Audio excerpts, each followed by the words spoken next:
오늘은 로마서 5장 18에서 21절부터 로마서 6장 2절까지입니다. 아담과 예수 그리스도. 그런즉 한 범죄로 많은 사람이 정죄에 이른 것 같이 한 의로운 행위로 말미암아 많은 사람이 의롭다 하심을 받아 생명에 이르렀느니라. 한 사람이 순종하지 아니함으로 많은 사람이 죄인 된 것 같이 한 사람이 순종하심으로 많은 사람이 의인이 되리라. 율법이 들어온 것은 범죄를 더하게 하려 함이라. 그러나 죄가 더한 것에 은혜가 더욱 넘쳤나니 이는 죄가 사망 안에서 왕노릇한 것 같이 은혜도 또한 의로 말미암아 왕노릇하여 우리 주 예수 그리스도로 말미암아 영생에 이르게 하려 함이라. 그런즉 우리가 무슨 말을 하리요? 은혜를 더하게 하려고 죄에 과하겠느냐? 그럴 수 없느니라. 죄에 대하여 죽은 우리가 어찌 그 가운데 더 살리요? 아멘. 오늘 말씀은 아담과 예수 그리스도라는 제목으로 사도 바울이 로마서 말씀에서 우리의 과거 상태, 또 우리가 현재 상태, 또 앞으로 미래 상태 이런 부분을 총체적으로 잘 설명하고 있습니다.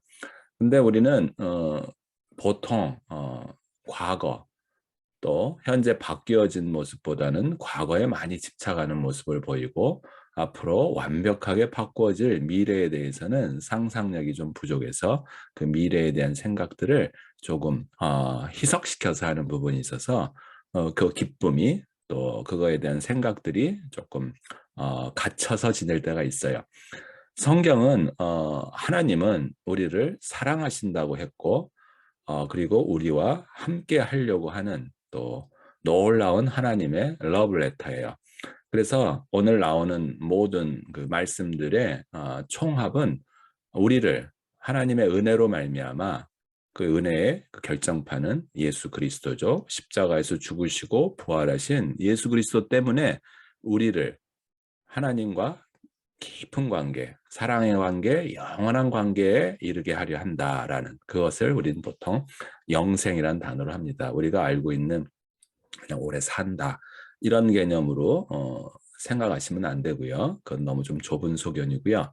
영원한 생명을 하나님과 함께 누린다. 하나님은 보통 시간을 초월하신 분이다. 그래서 시간이 뭐 정지돼 있다. 이런 측면으로 하나님과 관계를 한다면 우리는 영원토록 그 시간이 계속해서 하나님과 함께 있을 거다. 이런 측면으로 우리가 이제 논리적으로 영원한 생명, 영원한 시간 속에 있는 하나님과 함께 누린다. 이런 표현도 하기도 해요. 그래서 우리는 하나님이 주신 그 율법을 분명히 알고 있다면 그것을 지켜야 된다는 생각들을 보통 하게 되는데 막상 지키려고 보면 그 율법을, 그 법을 하나님이 말씀하시는 그 법을 지킬 수 없다는 사실을 곧 철이 들면서 깨달아요. 은혜라는 것은 우리의 노력과 우리의 헌신과 우리의 생각들을 초월한 하나님의 놀라운 선물을 보통 은혜 이렇게 표현을 하고 있고 그렇지만 이 은혜를 우리 인간 세상에서 솔직히 얘기하면 그 조건 없는 나에게 베푸시는 모든 어떤 마음으로 주던 또 물질로 주던 그 사랑이 또 그 베푸는 어떤 은혜가 무조건적인 내가 아무것도 하지 않아도 된다라는 사실을 이게 맞나? 라는 생각을 보통 우리는 많이 하게 되는 게 일반적인 정서예요. 왜냐하면 사람은 무조건적인 어떤 그 상황을 누리기도 참 어렵지만 내가 무조건적인 상황을 제공하기도 참으로 어려워요. 성경은 우리를 죄로 가두었다 이런 표현, 우리의 한계를 어떤 설정을 해두었다 이런 표현이 되는 거예요. 가장 그 무조건적인 어떤 사랑, 무조건적인 상황에 가장 해당되는 것들이 보통은 부모와 자식 간의 관계인데 그 중에서도 부모가 자식에게 이렇게 베푸는 또 이렇게 제공하는 어떤 호의, 소위 말해 좋은 조건들 이런 것들이 있어요. 우리가 아이를 낳는 것이 엄마 아빠가 사랑을 해서 낳게 되고 또 그것을 키우는 과정에서 사랑으로 키워요. 우리의 사랑이 과연 하나님의 속성이 있기 때문에 무조건적인 사랑으로 키우는 건 맞긴 한데 이상하게 조금씩 조금씩 변질되는 것을 우리는 곧 느끼죠. 아이가 무능력하고 아이가 완벽하게 어린 시절에는 우리가 어떤 아이한테 바라는 게 거의 없죠. 그럴 때 딱 바라는 게 하나가 있어요. 보통 아이가 태어났고 막 울기만 하고 이제 우리가 기저귀도 갈아줘야 되고 먹을 것도 줘야 될 때 이 아이가 아프지 말고 건강하게 자라면 좋겠다라는 그런 소망. 딱 그거 하나만 바라보고 아이에게 모든 것을 제공한다라는 것이 우리가 경험을 했던 안 했던 이런 상황 논리를 많이 이해하게 돼요. 그런데 말이죠.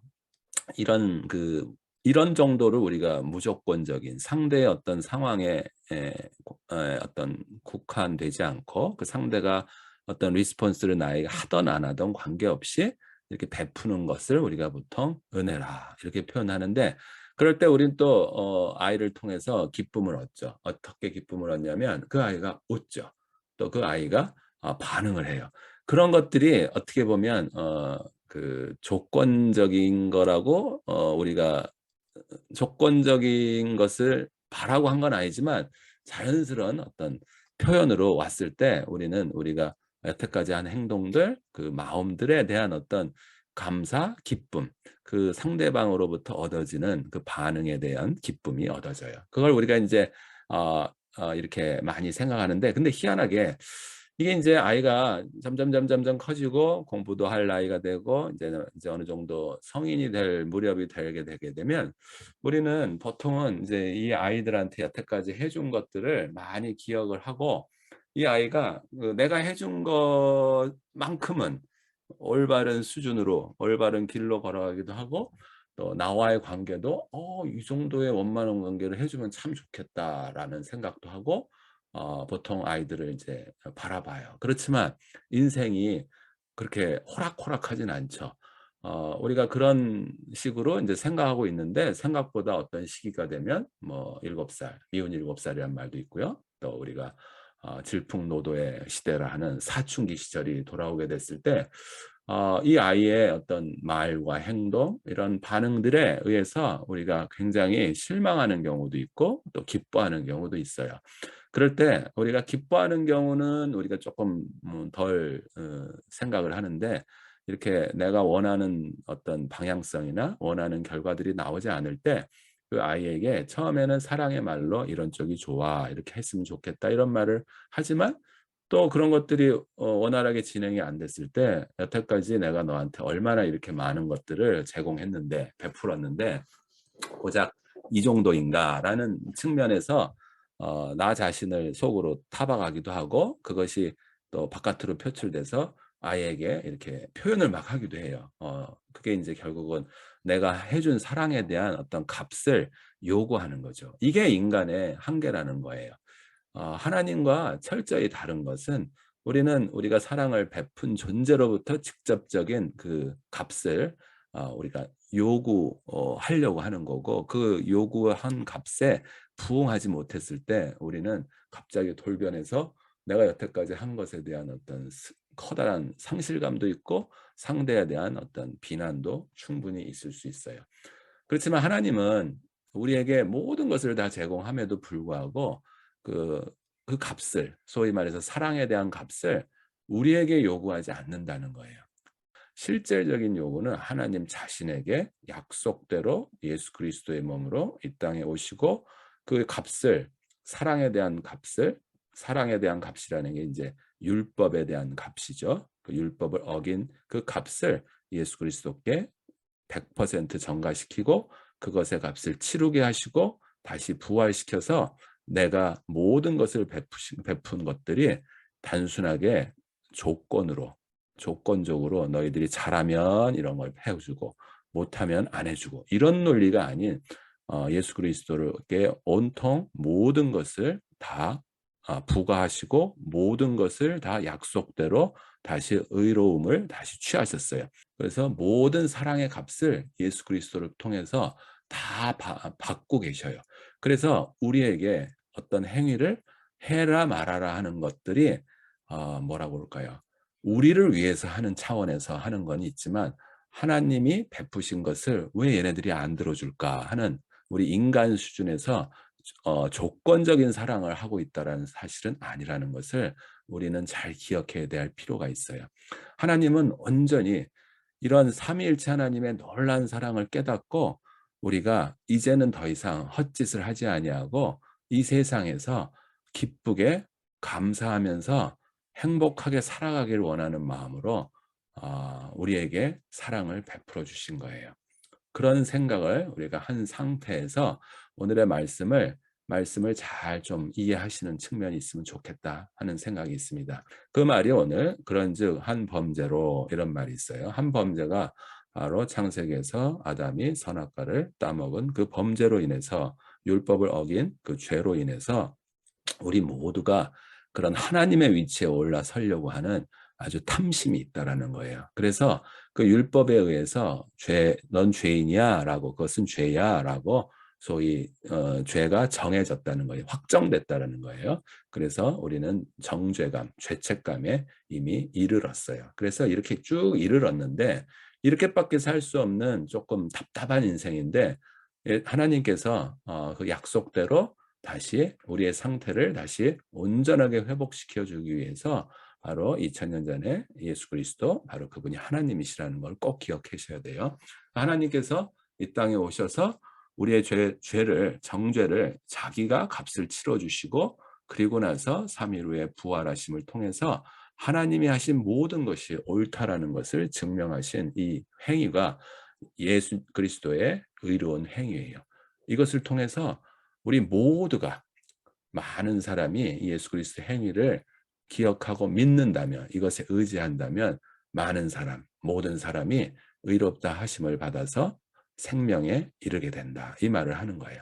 그런데 우리는 여전히 아까 조건적인 사랑에 익숙한 게 사람이라고 그랬잖아요. 그거랑 비슷하게 이 정죄, 한 범죄로 말미암아 우리 모두가 죄인 되었다라는 것에 우리는 이것의 사실에 굉장히 함몰돼 있어요.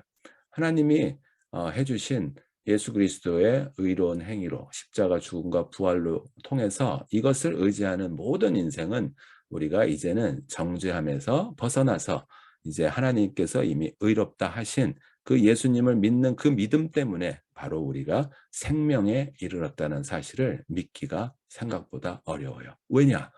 우리가 한 게 아니기 때문에 굉장히 어려운 거예요. 이것이 우리의 구조적인 한계이자 정말 답답한 부분이에요. 무조건적인 사랑에 대한 의심이 있어요. 또한 하나님께서 베푸신 그 내가 한 것이 아닌 것에 대한 확신이 없어요.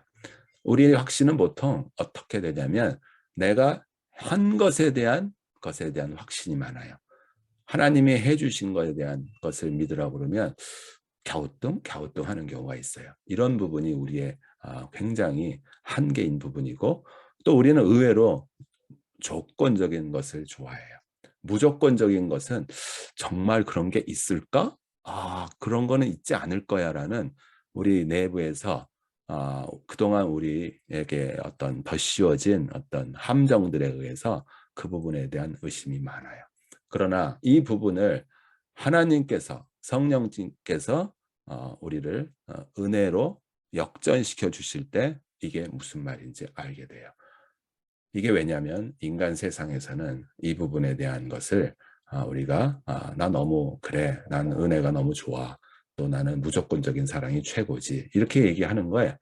어떻게 보면 내가 무슨 값을 치른 게 없다라는 느낌이 드니까 조금 상대편이나 내 자신이 뻔뻔하다는 생각도 하게 되고, 과연 그런 게 있을까라는 것 때문에 다른 사람들과 비교를 해봤을 때 뭐가 조금 내가 좀 다른 것 같다는 느낌이 들어서 생각보다 이것을 앞세우기가 좀 무서운 부분이 있어요. 그러나 성경은 오늘 그 말씀을 하고 있는 거예요. 아담의 범죄로 인해 우리가 모든 사람이 죄인이 되었다. 그건 맞는 사실이에요. 그러나 이 그러나가 중요하죠.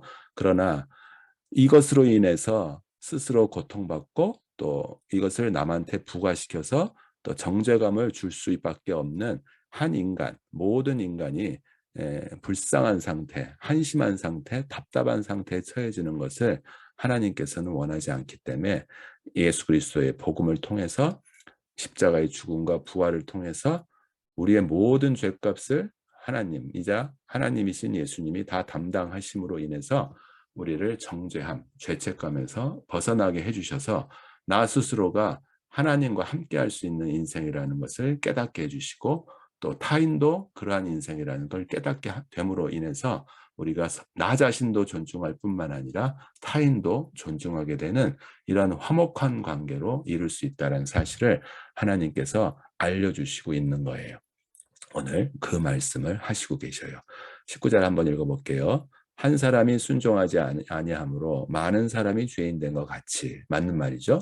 그러나 한 사람이 순종함으로 많은 사람이 의인이 되리라. 우리는 이 부분을 강조하고 이 부분을 기억했을 때 하나님의 놀라운 섭리, 하나님의 놀라운 은혜, 하나님의 놀라운 우리를 향한 사랑을 느낄 수 있어요. 만약에 우리가 한 사람이 순종하지 아니하므로 많은 사람이 죄인 된 것 같이라는 것에 함몰된다면 우리는 하나님이 이상해.